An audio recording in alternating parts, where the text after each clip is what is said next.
लो जी जनाब, साढ़े सामने असल मौजूद ने फैजान हबीब साहब।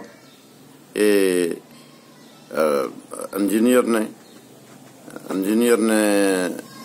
IT दे और टैलीकम्यूनिकेशन दे ते ये भी बड़ी दिलचस्पी रखते हैं पंजाबी और अपनी ज़बान नाल मोहब्बत करते हैं।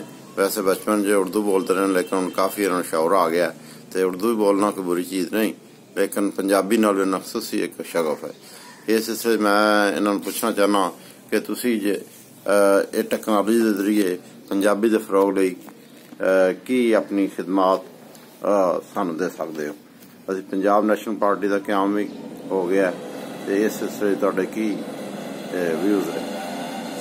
पंजाबी पंजाबी ज़बान जेह्ड़े भी तालिब इल्म ना उन्होंने तलीम हासिल करने की मदद करने ते मैं पर्सनली जेह्ड़ा इस बारे बड़ा कम्म कीता। जेह्ड़े भी मेरे दोस्त अहबाब ने उन्होंने मैं जी सारी डिस्कशन कर रहा वो पंजाबी कर रहे हैं।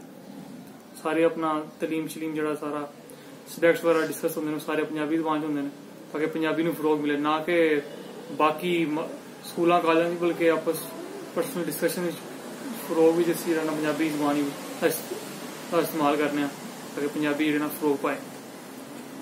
तो तुसीं की समझते हो कि पंजाबी की अहमियत पंजाबी क्यों जरूरी है पंजाब विच? पंजाबी इसलिए जरूरी है क्योंकि किसी भी मुल्क की जी माँ बोली मादरी ज़बान होंदी वो मैटर बड़ा करदी, क्योंकि जो तुसीं माँ बोली छड्ड दोगे तो फिर तुसीं तरक्की नहीं कर सकते।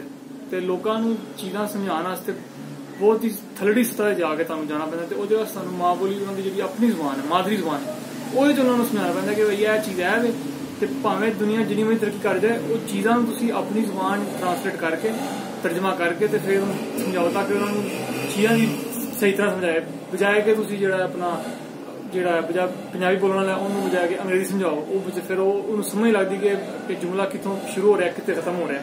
तो माँ बोली पंजाबी या किसी भी कोई भी मतलब जेह्ड़ी भी ज़बान होंदी है वो तलीम हासिल की जाए तो वो जेह्ड़ा ना वो समराज भी होंगे ने वो फायदेमंद बहुत होंगी है। तो जेह्ड़ा अक्सर जेह्ड़े मैं दिक्खेआ कि जेह्ड़े तालिब इल्म जेह्ड़े दूरों दराज पिंडों तो आंदे ने साडी यूनिवर्सिटियां पढ़न वो जेह्ड़ा ना पंजाबी एक्सप्लेनेशन बहुता प्रेफर करते हैं बजाए कि जेह्ड़ा अंग्रेजी लैक्चर होवे वो साढ़े को समझते हैं। वो कहते हैं कि सानू समझाओ यार समझ लगी तो उन्होंने जो पंजाबी समझाई है ना उन्होंने फिर सही समझते कहते यार चीज़ बड़ी आसान है। हालांकि वही चीज़ उस्ताद ने उन्होंने क्लास समझाई है लेकिन वो कहते हैं यार सानू समझ लगी क्योंकि वो अंग्रेजी ज़बान और एक मादरी ज़बान नहीं है। जी मादरी ज़बान है वो बड़ी छेती उन्होंने समझ आएगी।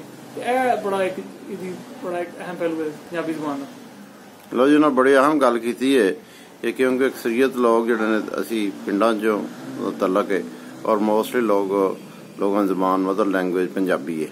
तो जो शहरों आते हैं वड्डी यूनिवर्सिटी पढ़ते हैं तो उत्थे उन्होंने ये प्रॉब्लम भी पेश होंदी है समटाइम। तो ये गल तो जोड़ते रहे हैं कि माँ बोली अगर असी आसानी ना समझ सकने और यूनैस्को पूरी दुनिया के जोड़े ने और भी जोड़े एजुकेशनिस्ट ने उन्होंने भी ये कहा कि जिन्ना अच्छी तलीम तुसी अपनी मादरी ज़बान हासिल कर सकते हो या मादरी ज़बान तलीम दी जा सकती है और दूसरी ज़बानों च नहीं। तो इस वास्ते की खसूसी अहमियत है। तो हुण साढ़े सामने मौजूद ने जनाब मोहम्मद हुसैन भट्टी साहब, ये राइटर भी ने किताब राहे मदीना दे। बोलना